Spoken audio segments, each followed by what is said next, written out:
اس بندے مومن کا جب انتقال ہو جاتا ہے تو انتقال کے بعد میں اب بندے مومن غسل خود نہیں کر سکتا، کفن خود نہیں پہن سکتا، اپنے گھر سے قبر کی منزل تک خود نہیں جا سکتا، اپنے قبر کے اندر خود نہیں داخل ہو سکتا، بلکہ کسی بندے مومن کا جب انتقال ہوتا ہے کتنے اہتمام سے ایمان والے اسے غسل دلاتے ہیں اور کتنے اہتمام کے ساتھ اسے نئے کپڑوں کا کفن پہناتے ہیں، اور پوری زندگی میں چاہے عطر نہ لگایا ہو اس کے کفن کے اوپر عطر بھی چھڑکا جاتا ہے،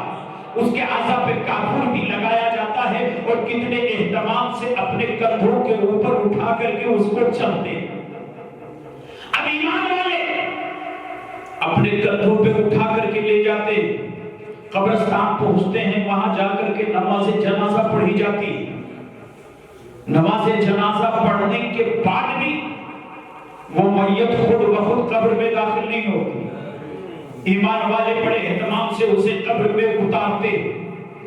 اور اس کی قبر کو ڈھکتے، پھر اوپر سے مٹی دی جاتی ہے۔ یہ سب کیا ہے؟ مرنے کے بعد جو لوگ میت کو غسل دلاتے ہیں وہ غسل دلانے والے لوگ اس کے لیے وسیلہ بن رہے ہیں، جو کفن پہنا رہے ہیں وہ کفن پہنانے والے لوگ اس کے لیے وسیلہ بن رہے ہیں، جو ایمان والے اپنے کندھوں پہ اٹھا کر کے لے کر کے جا رہے ہیں وہ ایمان والے اس کے لیے وسیلہ بن رہے ہیں، جو نماز جنازہ پڑھ رہے ہیں وہ نماز جنازہ پڑھنے والے لوگ اس کے لیے وسیلہ بن رہے ہیں، اسے قبر میں اتارا جاتا ہے، قبر میں اتارنے والے لوگ اس کے لیے وسیلہ بن رہے ہیں، اس کی قبر کو ڈھکا جاتا ہے، قبر کے ڈھکنے والے لوگ اس کے لیے وسیلہ بن رہے ہیں، اس کے قبر پہ مٹی ڈالی جاتی ہے، مٹی کے ڈالنے والے لوگ اس کے لیے وسیلہ بن رہے ہیں۔ اب مجھے بتائیے کہ ایک بندے مومن جب بغیر ماں باپ کے وسیلے کے دنیا میں پیدا نہیں ہوتا، بغیر آنکھوں کے وسیلے کے کسی چیز کو دیکھ نہیں سکتا، بغیر کانوں کے وسیلے کے کسی چیز کو سن نہیں سکتا، بغیر ہاتھوں کے وسیلے کے کسی چیز کو پکڑ نہیں سکتا، بغیر پیروں کے وسیلے کے وہ چل پھر نہیں سکتا، اور بندے انتقال کے بعد میں جب خود بخود وہ غسل نہیں کر سکتا، جب وہ خود بخود کفن نہیں پہن سکتا، بلکہ مرنے کے بعد ایک بندہ مومن جب اپنے گھر سے بغیر وسیلے کے اپنے قبر کی منزل تک نہیں پہنچ سکتا، تو مجھے کہنے دیجئے کہ بغیر وسیلے اور سبب کے خدا کی بارگاہ تک کیسے پہنچ؟ اسی نقشے کی منظر کشی کرتے ہوئے حضور مفتی اعظم ہند علیہ الرحمہ نے فرمایا ہے کہ وصل مولا چاہتے ہو تو وسیلہ ڈھونڈ لو، وصل مولا چاہتے ہو تو وسیلہ ڈھونڈ لو، اور بے وسیلہ نجدیو ہرگز خدا ملتا نہیں، بے وسیلہ نجدیو ہرگز خدا ملتا نہیں۔ خدا کی قربیت حاصل کرنا ہے تو اللہ کے محبوب بندوں کے دامن کو پکڑنا پڑے گا، اور جب تک ہم ان بزرگان دین کے دامن کو نہیں پکڑیں گے تب تک ہم کامیاب و کامرا نہیں ہو سکتے۔ اس لیے کہ دیکھیے ایمان مومن کے لیے ایک عظیم دولت ہے، ایمان مومن کے لیے ایک عظیم دولت ہے، اور مومن کا تقویٰ، مومن کی پرہیزگاری، یہ بھی مومن کے لیے ایک عظیم ترین نعمت ہے۔ ایمان اور بندے مومن کے اندر جو تقویٰ اور پرہیزگاری ہے یہ دونوں دولتیں ہیں، اور ان دونوں دولتوں کی حفاظت کرنا بھی ضروری ہے۔ بھئی دولت کا ہونا ہی ضروری نہیں ہے، دولت کی حفاظت بھی ضروری ہے۔ تو ایمان جب ہماری دولت، تو اس دولت کی حفاظت ضروری، تقویٰ پرہیزگاری ہے ہماری دولت، تو اس کی حفاظت ضروری۔ اب اگر کوئی یہ چاہتا ہے کہ میں اپنے ایمان کی حفاظت خود کر لوں گا، نہیں کر سکتا۔ کوئی یہ چاہتا ہے کہ اپنے تقویٰ اور پرہیزگاری کی حفاظت میں خود کر لوں گا، تو نہیں کر سکتا۔ رب نے قرآن کریم میں فرما دیا، یا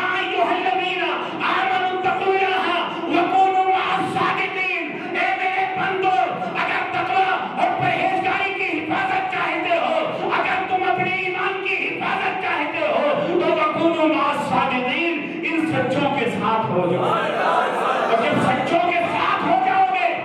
تمہارے ایمان کی بھی حفاظت ہوتی رہے گی اور تمہارے تقوی اور پرہیزگاری کی بھی حفاظت ہوتی رہے گی۔ اور کیسے حفاظت ہوگی وہ بھی قرآن کریم سے سمجھنے کی کوشش کرو۔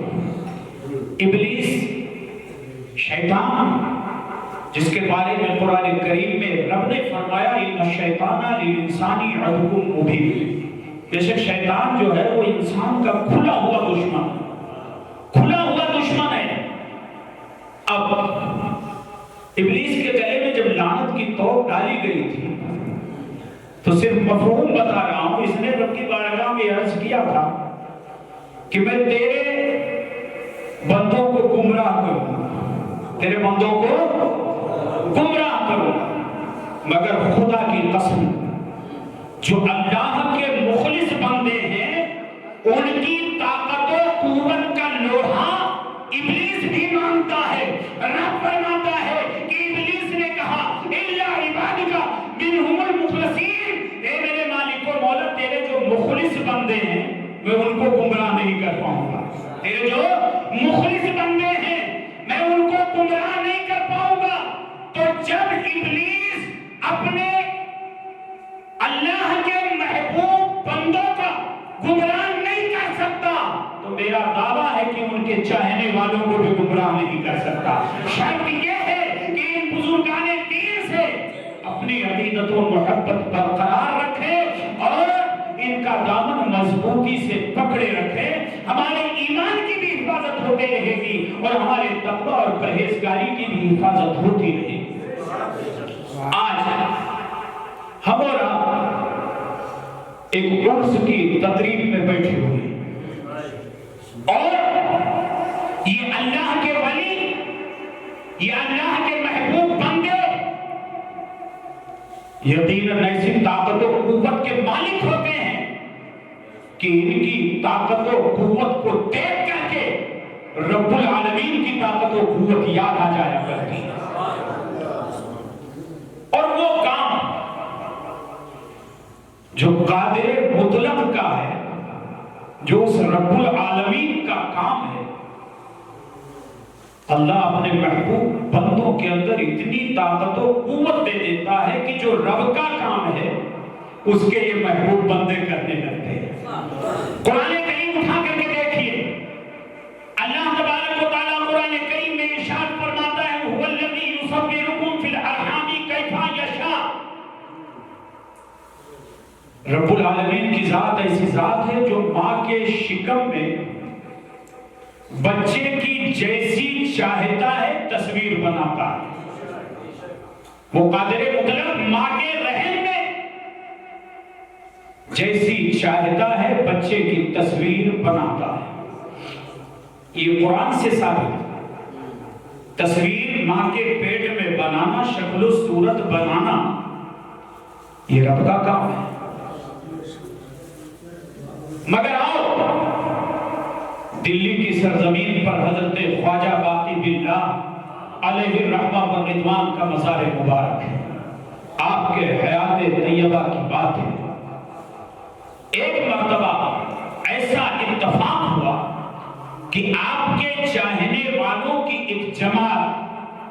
آپ کے مریدین و متقدین کی ایک جماعت رات کے وقت دلی شہر میں داخل ہوئی اور خواجہ باقی باللہ علیہ الرحمہ کے دربار کی طرف جا رہی تھی۔ راستے میں ایک نان بائی کی دکان تھی، روٹیاں بناتا تھا، بیچتا تھا۔ اس دکان کے آگے سے جب وہ جماعت نکلنے لگی تو وہ بھی خواجہ باقی باللہ علیہ الرحمہ کا سچا معتقد تھا۔ اس نے آپ کے مریدوں کو دیکھ کر کے پہچان لیا کہ یہ خواجہ باقی باللہ کے چاہنے والے جا رہے ہیں۔ اس نے دل میں خیال کیا کہ اتنے مہمان اتنی رات میں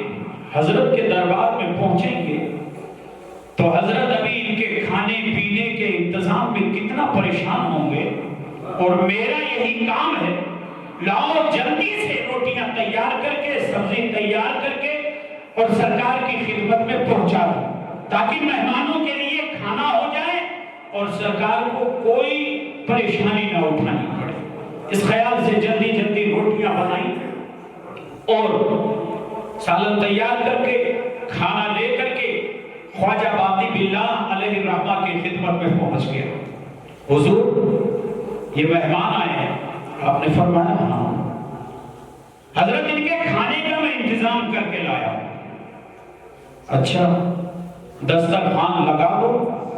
اور مہمانوں کو کھانا کھلا دو۔ عثمان بھائی نے دسترخوان لگایا، مہمانوں کو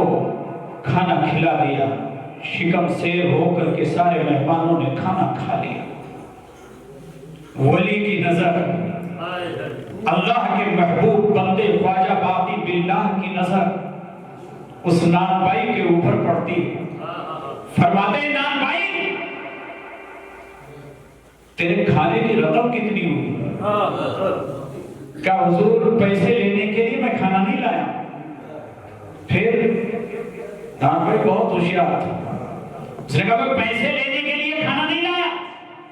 میں تو صرف آپ کی رضا حاصل کرنے کے لیے کھانا لایا، میں تو صرف آپ کی رضا حاصل کرنے کے لیے کھانا لایا ہوں۔ کہا اچھا کھانا یہاں دے کر کے اور میری رضا لینا چاہتا ہے، جا یہ کھانا مہمانوں کو کھلا کر کے میں تجھ سے راضی ہو گیا، تو نے مجھے کھانا دیا میں راضی ہو گیا، لیکن اے نان بھائی کان کھول کر کے سن لے، تو نے کھانا دے کر کے مجھے راضی کیا،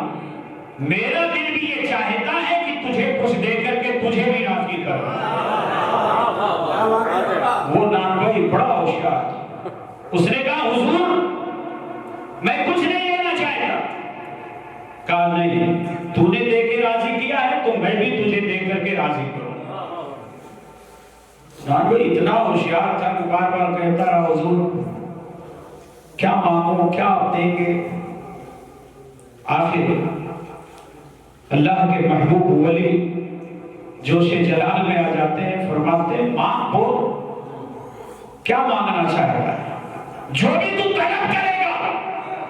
تجھے دیا جائے گا، قربان جاؤ۔ یہ بات کون کہہ سکتا ہے؟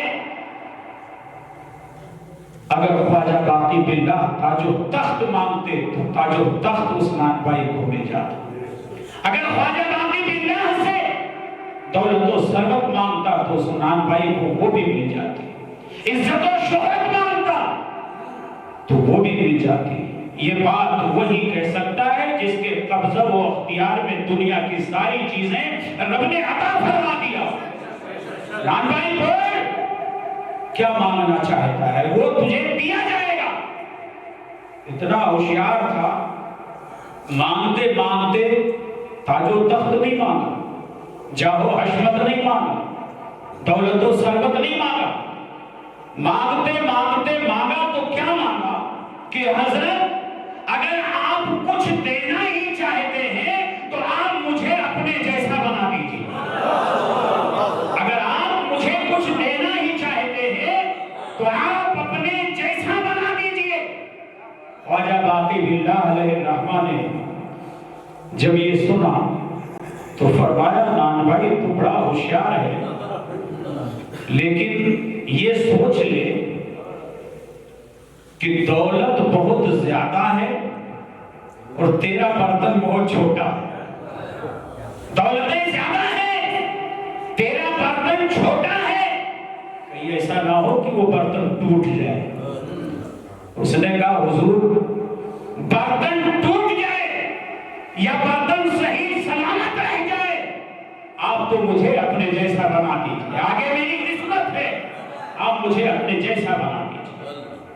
اللہ کے محبوب ولی اپنے اس چاہنے والے کے ہاتھ کو پکڑا اور اپنے اس حجرے میں لے گئے جس میں پوری پوری رات خدا کی عبادت و ریاضت کیا کرتے تھے، خدا کی تسبیح و تحلیل کیا کرتے تھے، خدا کا ذکر و اذکار کیا کرتے تھے۔ اس کمرے میں لے کر کے پہنچے اور اس نان بھائی کو پکڑ کر کر کے اپنے سینے سے لگایا، اور روحانی جتنی بھی دولتیں تھیں اس نان بھائی کے سینے میں منتقل فرمایا نان بھائی اب کیا حال ہے؟ اس نے کہا حضور روحانی دولتوں سے میرا سینہ نور کا مدینہ بن چکا، چند قدم وہاں سے چلا، حجرے کے اندر ہی چند قدم چلا، اللہ